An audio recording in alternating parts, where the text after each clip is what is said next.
మనం వివరించబోతున్నాం. ఇప్పుడు ఏదైనా ఎమర్జెన్సీ వచ్చినప్పుడు, ఇట్లాంటి సైరన్స్ వచ్చినప్పుడు మీరు తక్షణం చేయాల్సిన పని ఏంటంటే, సురక్షితమైన ప్రాంతానికి మీరు ఆరుబయట ఉన్నట్టయితే ఏదైనా క్లోజ్డ్ ప్రదేశానికి ఇమీడియట్గా మీరు వెళ్ళిపోవాల్సి ఉంటుంది. అదేవిధంగా జనసమ్మర్దం ఉండే ప్రాంతాలు, పార్కులు కానీ, హోటల్స్ కానీ, సినిమా థియేటర్స్ కానీ, రెస్టారెంట్స్ కానీ, ఇట్లాంటి వాటిని ఇమీడియట్గా అవాయిడ్ చేయాలి.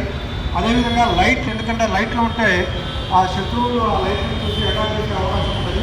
కాబట్టి లైట్లు బంద్ చేసుకోవాలి. అదేవిధంగా ఎవరైనా కానీ గాయపడ్డట్టయితే వాళ్ళని తక్షణమే హాస్పిటల్కి తీసుకెళ్ళాలి.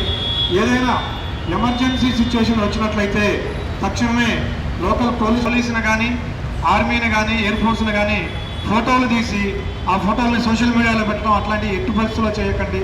దానివల్ల శత్రువుకి మనమే సమాచారం ఇచ్చిన వాళ్ళు అవుతాము. కాబట్టి ఇలాంటి విషయాలన్నీ కూడా గుర్తుపెట్టుకొని ఎవరైనా అనుమానాస్పద వ్యక్తులు కానీ, వస్తువులు కానీ మీకు కనిపించినట్టయితే తక్షణమే పోలీసు వారికి సమాచారం ఇవ్వండి. మీ అంతటి మీరు ఆ బ్యాగులను ఓపెన్ చేయడం కానీ, ఏదైనా వైర్లు ఉంటే డిఫ్యూజ్ చేయడానికి కానీ ట్రై చేయకండి. మాకు సమాచారం ఇస్తే మేము తక్షణమే స్పందిస్తాము.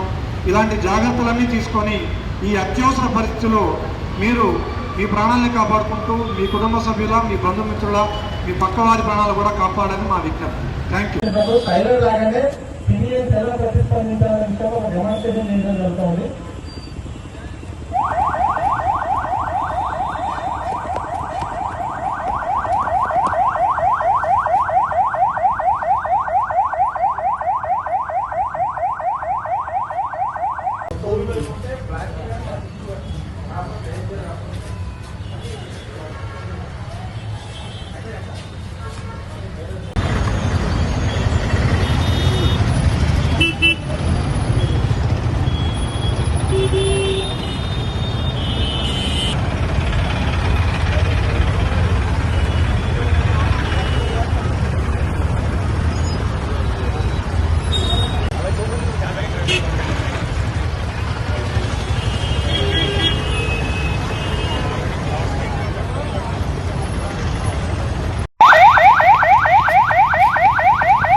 కూడా పడుకోవాలి కదా మరి.